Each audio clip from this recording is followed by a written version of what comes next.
ये कहानी है आत्मविश्वास की। अगर आप खुद पर भरोसा करते हैं तो आपको कोई नहीं हरा सकता।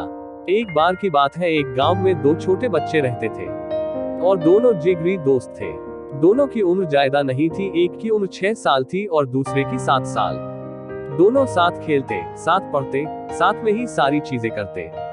एक दिन जब दोनों खेल रहे थे तो खेलते खेलते उन्हें ये पता ही नहीं चला कि कब वो गांव से दूर एक फील्ड में आ गए। वहां पर एक कुआं था। दोनों खेलने में इतना मशगूल थे कि अचानक से एक बच्चा जो 7 साल का था वो उस कुएं में गिर गया। दूसरा बच्चा डर भी रहा था और परेशान भी था कि आखिर वो अपने दोस्त को कैसे बचाए। वहां पर कोई था भी नहीं और गांव से काफी दूर आ जाने की वजह से उनकी आवाज किसी के पास जा भी नहीं पा रही थी और वो दूसरा 6 साल का बच्चा अपने दोस्त को छोड़कर जा भी नहीं सकता था। तभी वहां पर एक रस्सी मिली। उस बच्चे ने अपने दोस्त को वो रस्सी पकड़ाई और बोला कि तू जोर से पकड़े रहना, मैं खींच रहा हूँ। वो 6 साल का बच्चा 7 साल के बच्चे को खींच नहीं पा रहा था, लेकिन वो कोशिश कर रहा था कि कैसे भी उसका दोस्त ऊपर आ जाए। काफी देर लगी पर वो बच्चा अपने दोस्त को कुएं से निकालने में सफल हो गया और वो दोनों गांव आ गए।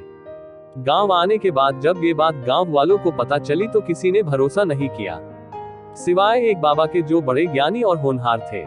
जब सबको ये बात पता चली कि वो बाबा उन बच्चों की बात का भरोसा कर रहे हैं तो सबको लगा कि कोई बात तो है, क्योंकि वो कभी झूठ नहीं बोलते और अगर वो मान ही रहे हैं तो कुछ बात जरूर होगी। और इसीलिए सभी लोग इस बाबा से पूछने पहुंचे कि आप क्यों भरोसा कर रहे हैं। बाबा की बात सुनने के लिए सारे लोग बेताब थे। उस बाबा ने जो कहा वो सुनकर आप भी मोटिवेट हो जाएंगे।